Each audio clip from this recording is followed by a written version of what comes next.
ദൈവത്തിൻ്റെ കരങ്ങളിൽ മുറുകെ പിടിക്കുക, നിരന്തരമായിട്ട് ദൈവത്തോട് പ്രാർത്ഥിക്കുക. ഉറപ്പായിട്ടും പ്രാർത്ഥിക്കുന്ന ഒരു വ്യക്തിയുടെ ജീവിതത്തിൽ ദൈവത്തിൻ്റെ കരങ്ങൾ നിരന്തരമായിട്ട് പ്രവർത്തിച്ചു കൊണ്ടിരിക്കും.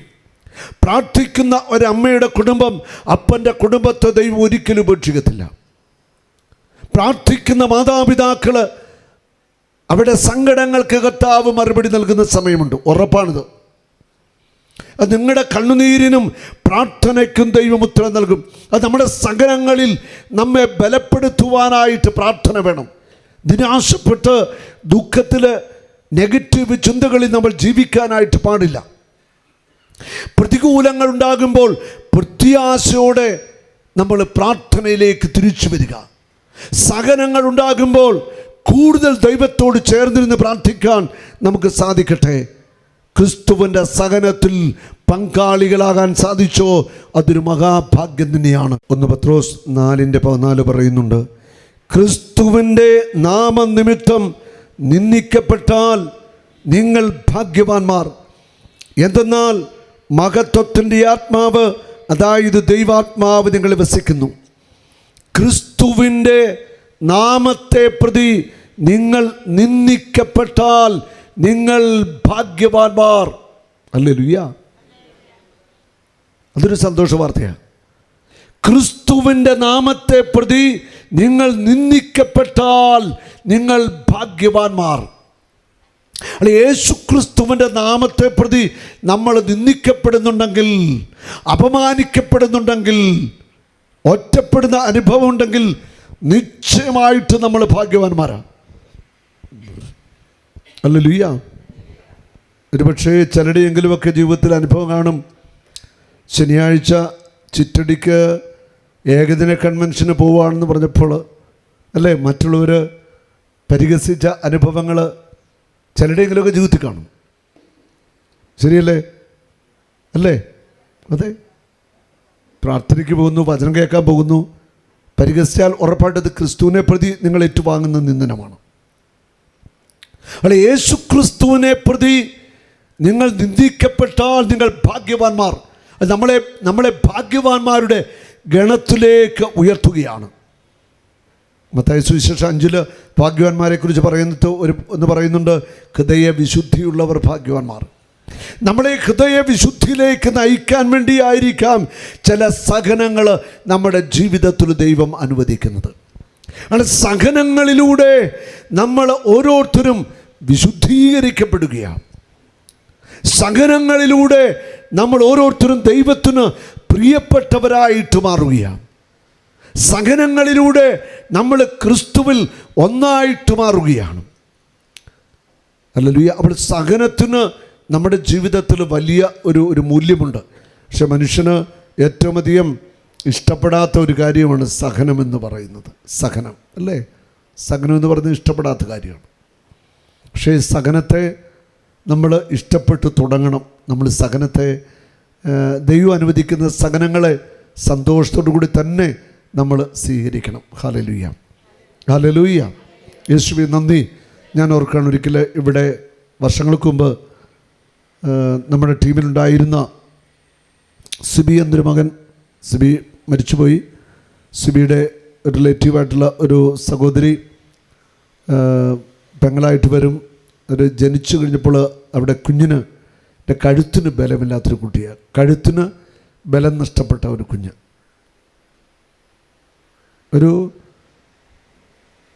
ഇപ്പോൾ ആ കുട്ടി 3ാം ക്ലാസ്സിലും മറ്റോ ആയിട്ടുണ്ട്, 3-ലോ 4-ലോ ഒക്കെ ആയിട്ടുണ്ട്.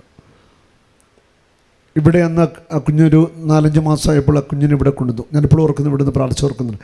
കഴുത്തിന് ബലമില്ല, കഴുത്തിങ്ങനെ കിടക്കുള്ളൂ, 2 സൈഡിലും ഇങ്ങനെ കിടക്കുള്ളൂ. കഴുത്തിന് ബലമില്ലാത്തൊരു കുഞ്ഞ്.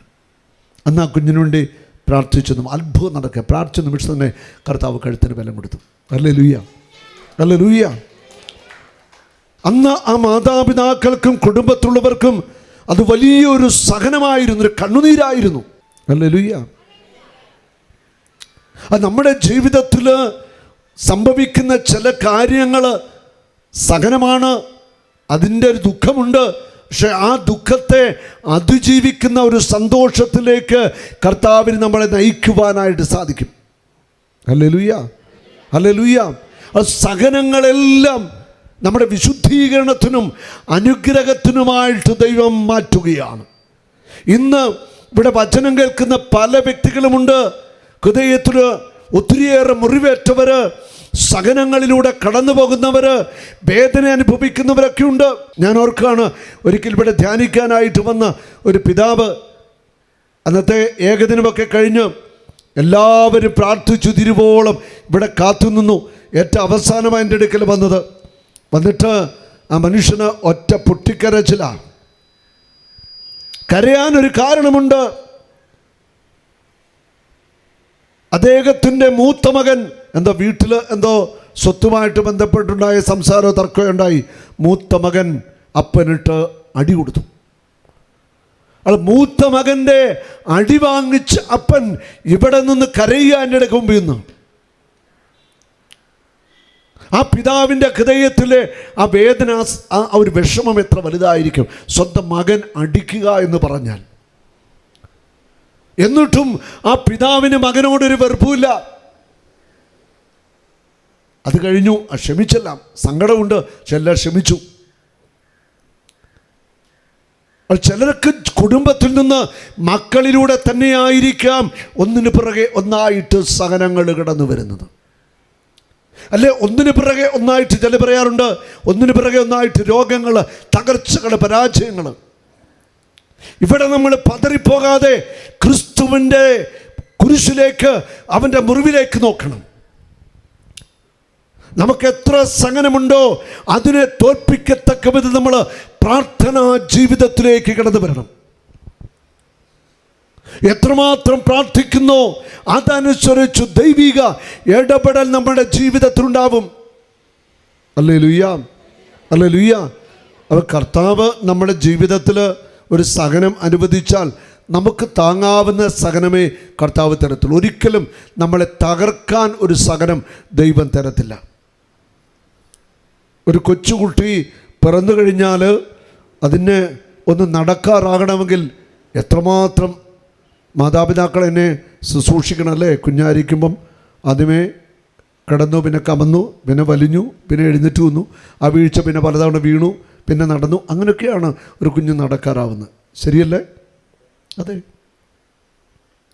നമ്മുടെ ജീവിതത്തിൽ ക്രിസ്തുവിൽ നമ്മളെ ബലപ്പെടുത്തുവാൻ, ക്രിസ്തുവിൽ ഒന്നാകുവാൻ, അവൻ്റെ സഹനത്തിൽ പങ്കുചേരുവാൻ ദൈവം നമ്മളെ ക്ഷണിക്കുകയാണ്.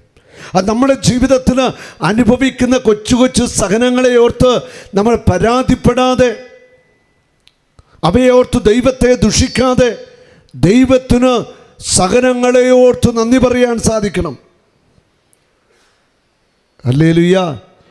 പ്രസംഗിക്കാൻ നല്ല എളുപ്പമാണ്, പക്ഷേ സഹിക്കുന്നവർക്കല്ലേ എൻ്റെ പ്രയാസം അറിയത്തുള്ളൂ, അല്ലേ? ഹല്ലേലൂയ.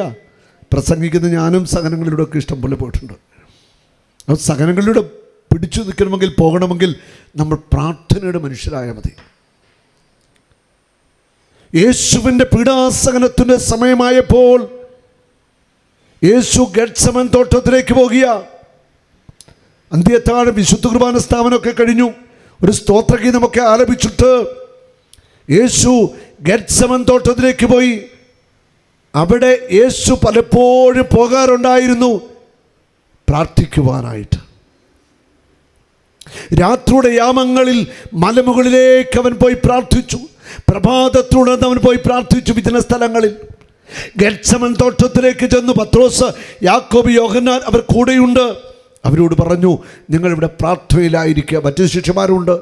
എന്നിട്ട് ഒരു കല്ലേറ് ദൂരം മാറിപ്പോയിട്ട് യേശു അവിടെ പോയി കിടന്ന് ഉറങ്ങിയോ? ഇല്ല. യേശു എന്ത് ചെയ്തു? യേശു അവിടെ മുട്ടയിൽ നിന്ന് തീഷ്ണമായിട്ട് പ്രാർത്ഥിച്ചു.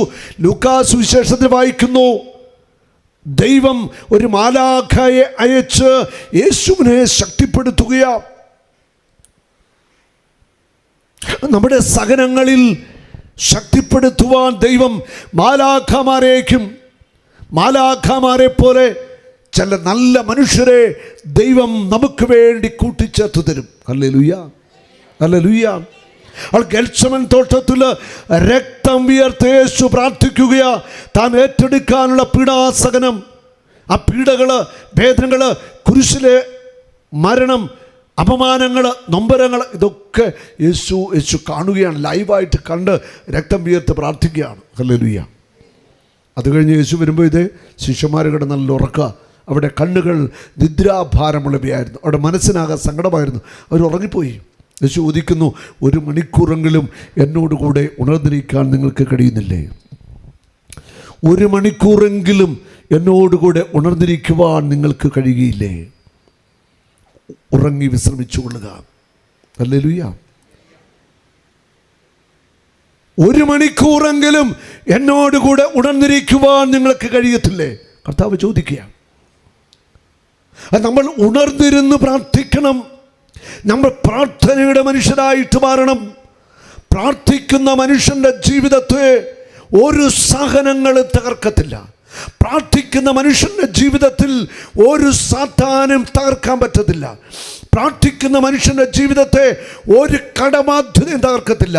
പ്രാർത്ഥിക്കുന്ന മനുഷ്യൻ്റെ കുടുംബത്തെ കർത്താവ് അനുഗ്രഹിച്ചുയർത്തും. പ്രാർത്ഥിക്കുന്ന മനുഷ്യൻ്റെ ജീവിതത്തെ ഒരു രോഗങ്ങളും കീഴ്പ്പെടുത്തി നശിപ്പിക്കത്തില്ല. ഹല്ലേലൂയ.